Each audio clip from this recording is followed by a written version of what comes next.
ফের বাংলা বলায় বিপাকে দিল্লিতে আটক কোচবিহারের যুবক। 5 বছর ধরে দিল্লির হোটেলে কাজ করেন, গুরুগ্রামে থাকেন, কোচবিহারের পরিচয়। বাংলা বলায় ফের বিপাকে। শুভঙ্কর রয়েছে টেলিফোন লাইনে। শুভঙ্কর, ওর পরিবার কি জানাচ্ছে? ওই পরিযায়ী শ্রমিকের পরিবার কতদিন আগে তিনি গিয়েছেন দিল্লিতে, কেমন আছেন, কিভাবে আছেন, কি জানাচ্ছে পরিবার? হ্যাঁ প্রিয়াঙ্কা, দেখো তোমাকে জানিয়ে রাখি, কোচবিহারের এক ব্লকের জিরানপুর এলাকার বাসিন্দা সিরোজ আলম গত 5 বছর ধরে দিল্লির এক হোটেলে কাজ করতেন। গতকাল তিনি যখন হোটেল থেকে বাড়ি ফিরছিলেন সে সময় তাকে দিল্লি পুলিশ আটক করে এবং তার পরিচয়পত্র দেখতে চায়। দেখানোর পরেও তাকে আটক করে দিল্লি থানায় নিয়ে যায়। এরপর রাতে যেখানে অস্থায়ী তার যে বাসস্থান আছে সেখানে তার স্ত্রী এবং 2 ছেলে মেয়ে থাকেন, সেখানে গিয়ে তাদেরকে জিজ্ঞাসাবাদ করে এবং তাদের মোবাইল নিয়ে নেয়। এবং এই খবর পরবর্তীতে তার বাড়ির লোক, কুচবিহারের বাড়ির লোকেদের জানায়। গোটা বিষয়টি নিয়ে আতঙ্কে আছে ওই পরিবার এবং পরিবারের সদস্যরা। আজ কোচবিহারের অতিরিক্ত জেলা শাসকের সঙ্গে দেখা করে গোটা বিষয়টি জানিয়েছে এবং তাদের দাবি, যেহেতু দিল্লিতে সে কাজ করতে গিয়েছে এবং বাংলা ভাষার কথা বলেছে, সেই জন্যই দিল্লি পুলিশ তাকে আটক করেছে, তাকে যাতে দ্রুত মুক্তি দেওয়া হয় সে দাবি জানিয়েছেন তারা। বেশ, দিল্লি থেকে ফোন আসছে, বৌমা ফোন করছে, আপনার ছেলেকে তুলে নিয়ে গেল পুলিশ। কিসের জন্য? যখন নাকি বাংলাদেশের সঙ্গে ব্যবসা করে, হ্যান ত্যান, ওর মোবাইলটাও নিচ্ছে, ওর মোবাইলটাও নিচ্ছে। আমরা বুঝেন না, ছেলে একমাত্র ছেলে যে কর্ম করে আমাদের চালাই যাচ্ছে, আমি তো অক্ষম, তাকে আটকায় রাখছে। আমি কি করবো? এটাই আমার হতাশায় ভুগতেছি। আমার জন্ম জিরানপুরে, এখন যদি আমরা বাংলাদেশি হয়ে যাই, আমরা দুঃখ, আর এর শেষ দুঃখ আর কিছু নেই। দিল্লিতে গিয়ে একটি হোটেলে সে দীর্ঘ 5 বছর ধরে কাজ করছে। বাংলাদেশি বলে তাকে দাগিয়ে দেওয়া হয় এবং তাকে অ্যারেস্ট করে নিয়ে যায়। আমি ব্যক্তিগতভাবে তাদেরকে চিনি, কোচবিহারে আমাদের এই জিরানপুরের বাসিন্দা। তো আমি এডিএম সাহেবের সঙ্গে দেখা করলাম, সমস্ত ডকুমেন্টেশন তাকে দেওয়া হলো। বাংলায় কথা বললে বাংলাদেশি বলে দাগিয়ে দেওয়া, পুলিশে হয়রানি করা, কোথাও কোথাও অ্যারেস্ট করা, এই ঘটনাগুলো আকছার ঘটছে। এটা আসলে বাংলা বিরোধিতা, বাংলা বিদ্বেষের একটা ফসল আমরা লক্ষ্য করছি। বিশেষ করে বিজেপি শাসিত রাজ্যগুলোতে এই ঘটনাগুলো ঘটছে, এটা অত্যন্ত দুর্ভাগ্যজনক।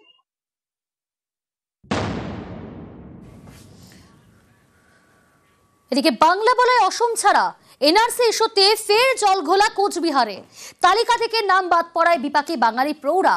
অসমের শ্বশুর বাড়ি ছেড়ে ফিরতে হলো বাঙালি প্রৌঢ়াকে।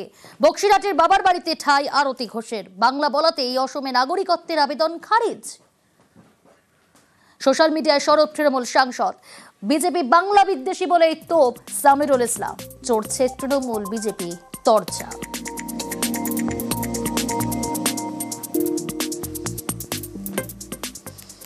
একজন ভদ্রমহিলা, তার বয়স এখন 52 বছর, বাপের বাড়ি কুচবিহারে। দীর্ঘদিন ধরে বাপের বাড়িতে ভারতীয় নাগরিক হিসেবে বাবা মা পরিবার বর্গ নিয়ে থেকেছেন। বিয়ে হয়েছে অসমের একজন মানুষের সাথে। গিয়েছিলেন অসমে শ্বশুর বাড়ি। মেয়েরা তো তাই যায়, যে বাঙালি অসমে এসছে, তার এনআরসি থেকে নাম কাটা গেল, চলে এসছেন বাপের বাড়িতে আতঙ্কে। স্বামী সেখানে, উনি এখানে। মহিলাদের ওপরে কোন অত্যাচার সংগঠিত করা? অসমের একজনকে বিয়ে করলে বুঝি দোষ, নাগরিকত্ব চলে যাবে? এইভাবে বিবাহিত জীবনকে অপমান করছে। ডকুমেন্ট যদি আমিও সময়ের মধ্যে দিতে না পারি, সাপোজ ধরুন আমি অসমের বাসিন্দা, তো আমাকেও নাম চলে আসবে সেখানে। তো নির্দিষ্ট সময়ের মধ্যে আপনার যে নাগরিকত্ব, সেই নাগরিকত্বের প্রমাণের ডকুমেন্টগুলো জমা দিতে হবে। অনেকে গাফিলতি করেন, দেন না, তার ফলে এই ধরনের টেকনিক্যাল সমস্যা হয়। আর অন্য কোনো সমস্যা নেই, আর কোনো হিন্দুরই কোনো সমস্যা নেই, কারণ সিএতে তারা সবাই ভারতবর্ষের নাগরিক। সিএতে অ্যাপ্লাই করে দেবে, তাহলে নাগরিকত্ব হয়ে যাবে।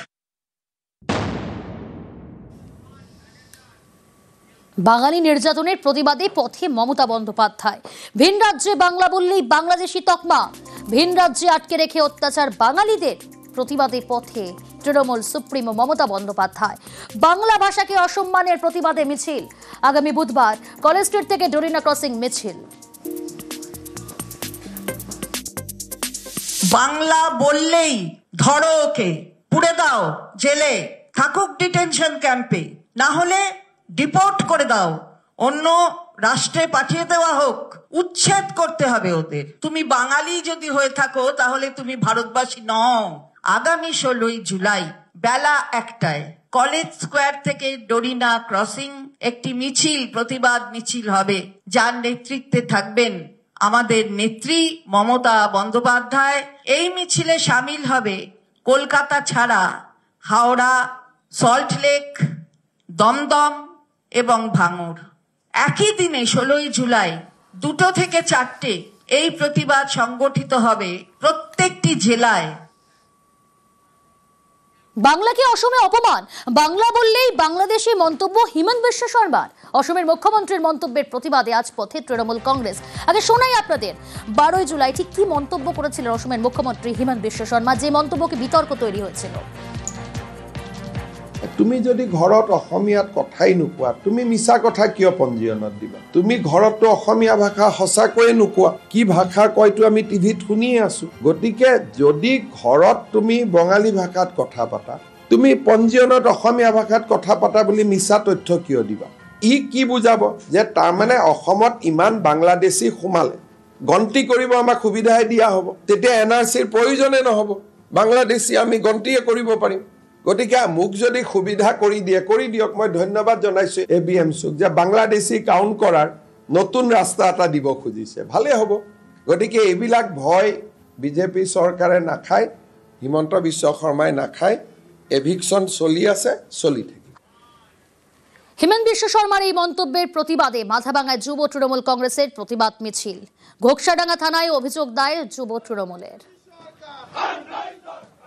এই যে বাঙালি তথা বাংলার মানুষকে প্রত্যেকদিন হেনস্থা করা, রাজবংশী মানুষকে প্রত্যেকদিন হেনস্থা করা, আমরা হিমন্ত বিশ্ব শর্মার বিরুদ্ধে থানায় একটা FIR করেছি। আমরা চাই হিমন্ত বিশ্ব শর্মা তার প্রকৃত শাস্তি হোক, আমাদের মহামান্য রাষ্ট্রপতি এবং সুপ্রিম কোর্ট প্রকৃত ব্যবস্থা গ্রহণ করুক। রোহিঙ্গা মুক্ত ভোটার তালিকা তৈরি কমিশনের কাছে চ্যালেঞ্জ, আর সেই মতোই তালিকা জমা বিজেপির। দেশের অভ্যন্তরীণ নিরাপত্তার সঙ্গে আপোষ নয় বললেন বিজেপির রাজ্য সভাপতি শ্রমিক ভট্টাচার্য। অন্য রাজ্য থেকে ভোটার তালিকা ঢোকানো হয়েছে বাংলায়, সীমান্তে অনুপ্রবেশ আটকাতেই শাহের BSF কি করছে, প্রশ্ন কুণাল ঘোষের। পশ্চিমবঙ্গের মানুষ চায় যে রোহিঙ্গা মুক্ত, বাংলাদেশি অনুপ্রবেশ মুক্ত, ত্রুটি মুক্ত ভোটার লিস্ট। আমরা এর মধ্যে 13 লক্ষ ভোটারের নাম নির্বাচন কমিশনে জমা দিয়েছি, যেগুলো ভোটার। এটা নির্বাচন কমিশনের কাছে একটা চ্যালেঞ্জ, কারণ পশ্চিমবঙ্গটা বা এই ভারতবর্ষটা ধর্মশালা নয় যে যখন আসবে ঢুকে পড়বে আর ভোট ব্যাংকের স্বার্থে দেশের আভ্যন্তরীণ নিরাপত্তা কম্প্রোমাইজ হয়ে যাবে, এটা কেউ চায় না। অবিজেপি শাসিত রাজ্য তামিলনাড়ু বারবার বাঙালি মাইগ্রেন্ট লেবারদের আইডেন্টিটি চেক করছে। জাতীয় নির্বাচন কমিশনের কাছে ত্রুটিমুক্ত ভোটার তালিকা তো তৃণমূল কংগ্রেস চেয়েছে, আমাদের নেত্রী প্রতিবাদ করেছেন যে অন্য রাজ্যের ভোটার তালিকা ঢুকিয়ে দেওয়া হচ্ছিল আমাদের রাজ্যে। আর যদি বলেন রোহিঙ্গা বা বহিরাগতদের কথা, তো শ্রমিকবাবুর দল বিজেপি কেন্দ্রে অমিত শাহের BSF রয়েছে। বিজেপি শাসিত ত্রিপুরাতেও তো সেখানে ঢুকছে, সীমান্ত রক্ষা করতে আপনারা ফেল করছেন।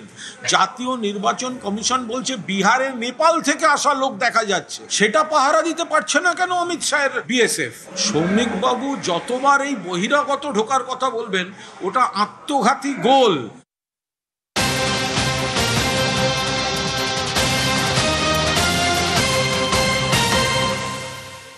পাঁচিল টপকে শ্রদ্ধার্ঘ্য, শহীদ দিবসে ওমর আবদুল্লার শ্রদ্ধার্ঘ্যে বাধা। কাশ্মীরের মুখ্যমন্ত্রীকে গৃহবন্দী নিরাপত্তা কর্মীদের, বাধা পেরিয়ে সুহাদা মাজারে ওমর আবদুল্লা। মাজারের পাঁচিল টপকে ভিতরে শ্রদ্ধার্ঘ্য ওমর আবদুল্লার কেন্দ্রের ভূমিকা নিন্দা মমতা বন্দ্যোপাধ্যায়। কি বলেছেন মমতা বন্দ্যোপাধ্যায় জানার চেষ্টা করব, সোমরাজ রয়েছে আমার সঙ্গে। সোমরাজ, দেখো, মুখ্যমন্ত্রী মমতা বন্দ্যোপাধ্যায় তার সোশ্যাল পোস্টে কড়া মন্তব্য করেছেন। বিশেষ করে কেন্দ্রীয় সরকারের ভূমিকা নিয়ে ফের তিনি সরব হয়েছেন। জম্মু কাশ্মীরের মুখ্যমন্ত্রী ওমর আবদুল্লাহকে শ্রদ্ধা জানাতে কেন বাধা দেওয়া হলো কেন নিরাপত্তা রক্ষীদের তরফে, তা নিয়ে সরব হয়েছেন মুখ্যমন্ত্রী মমতা বন্দ্যোপাধ্যায়।